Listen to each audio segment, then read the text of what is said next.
Bonjour tout le monde, aujourd'hui je vais vous démontrer pourquoi la Wii U n'aurait pas dû être un échec commercial.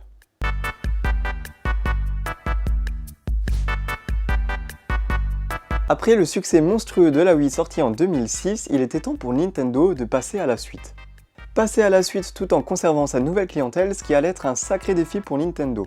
Pourquoi? Car Nintendo s'était focalisé sur les joueurs très occasionnels, voire les non-gamers, ce qui allait être très compliqué pour faire vendre une nouvelle console. Il fallait absolument pour Nintendo la suite de la Wii avec quelques nouveautés. Vous savez, ce genre de nouveautés qui fait vendre des consoles par palette entière. La mode technologique au début des années 2010 fut alors des tablettes.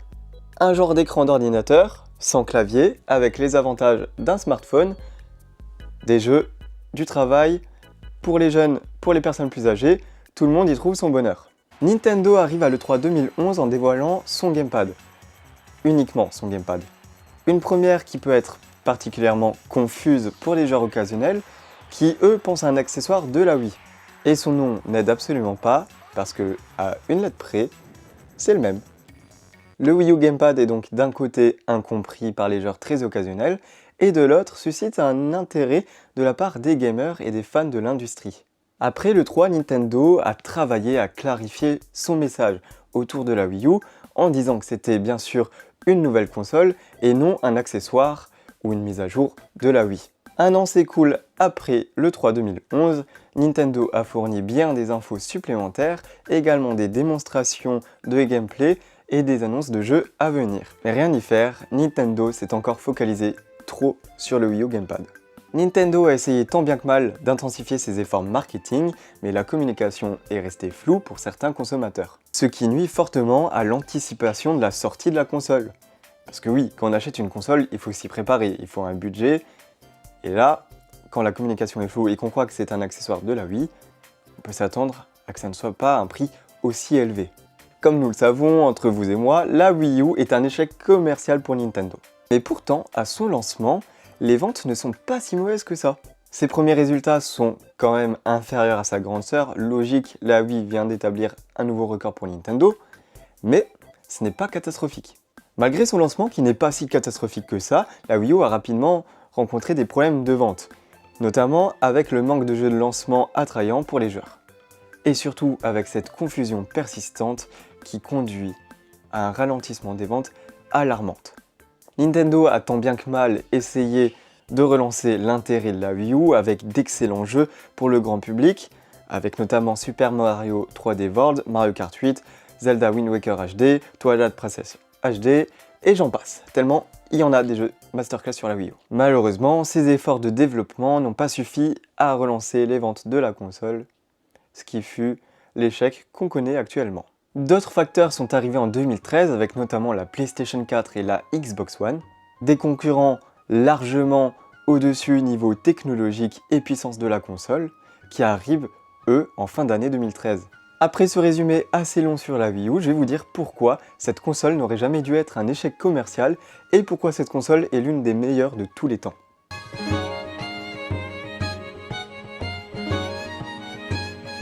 La rétrocompatibilité des jeux Wii sur Wii U est l'une des fonctionnalités les plus cool de la console. Imaginez pouvoir profiter de tous vos anciens jeux Wii sans devoir la rebrancher en dessous de la télé ou même après avoir vendu la Wii pour acheter une Wii U. Vous pouvez en plus jouer à la Wii sur la Wii U sur votre télé et sur son gamepad. Une genre de Switch avec des jeux Wii avant la Switch. De plus, la Wii U améliore l'expérience rétro de la Wii en offrant des graphismes légèrement améliorés et des temps de chargement réduits pour certains jeux. Avec la rétrocompatibilité, vous pouvez jouer à la Wii U sans devoir renoncer à vos souvenirs dus aux merveilleux jeux de la Wii. Imaginez tenir dans vos mains une manette avec un écran tactile intégré de 6,2 pouces, capable de transformer votre façon de jouer à un jeu vidéo. Le gamepad ne se contente pas d'être une simple manette, il devient carrément une extension de votre jeu, permettant nombreuses interactions immersives, notamment avec le jeu ZombiU, qui est l'un des meilleurs jeux de la Wii U pour son gamepad. L'écran tactile du Wii U Gamepad sert de scanner et d'inventaire pour le jeu ZombiU, permettant aux joueurs d'interagir avec l'environnement de manière intuitive. D'ailleurs, ce jeu on l'avait testé en live sur YouTube il y a maintenant pas mal de temps. J'aimerais bien reprendre les lives YouTube, donc n'hésitez pas à me dire si vous êtes chaud à qu'on reprenne les lives ensemble. Le gamepad introduit aussi bien sûr le concept numéro 1 de la Wii U, le gameplay asymétrique. Un joueur utilise le Wii U gamepad pour voir et faire des actions différentes de celles des joueurs qui jouent sur leur télé ou en solo, différentes au cours de la télé. Pour les joueurs qui jouaient déjà sur la Nintendo DS, vous pouvez en gros le comparer à l'écran en dessous de la DS quoi. En tout cas, cette innovation témoigne encore une fois que Nintendo cherche à innover dans le jeu vidéo. Alors surtout à l'époque, parce qu'avec la Switch 2, le discours peut changer par certaines personnes, mais l'innovation est quand même là. J'ai failli oublier le plus important pour nos parents. Attention. Nous pouvons jouer sur le gamepad sans jouer sur la télévision. Donc laisser la télé tourner pour les parents ou pour nous-mêmes et nous finir notre partie dans notre lit. En gros, une sorte de Nintendo Switch avant l'heure. C'est un peu le prototype de la Switch. Si je vous dis Super Mario 3D World, The Legend of Zelda, Wind Waker HD, Splatoon, Bayonetta 2, Smash Bros ou encore Mario Kart 8, voici une liste d'excellents chefs-d'œuvre sur la Wii U. Le mot est un peu fort pour vous, mais pour moi, c'est quand même des jeux assez intéressants qui auraient mérité beaucoup plus de succès de ce qu'ils ont eu. On a aussi du Pikmin 3, du Donkey Kong Tropical Freeze, Super Mario Maker, qui est vraiment l'un de mes jeux préférés sur la Switch.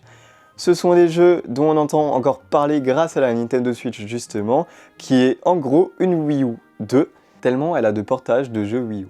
La Wii U, malgré son concept novateur, comme vous le savez, n'a pas réussi à atteindre le succès escompté par Nintendo.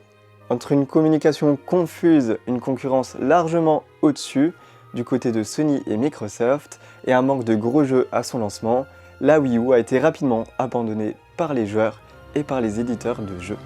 La Wii U a malgré tout laissé un héritage précieux pour Nintendo. Précieux afin de ne pas reproduire les mêmes erreurs dans le futur, ce qui a été évité avec la Nintendo Switch juste derrière moi, avec sa communication plus claire et son lancement plus que réussi avec de nombreux gros titres lors de sa première année de commercialisation comme The Legend of Zelda Breath of the Wild, Mario Odyssey et j'en passe. On espère que Nintendo n'a pas oublié ses conseils et fera de même avec la Nintendo Switch 2, qui est une console que j'attends particulièrement car je suis curieux de voir quel jeu pourrait tourner dessus parce qu'elle m'a l'air vachement puissante. Mais bref, c'est pas le sujet de la vidéo.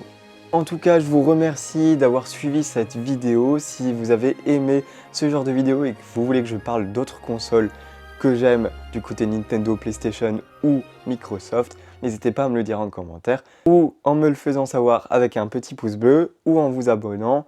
Bref, on se retrouve la prochaine fois. Bye tout le monde!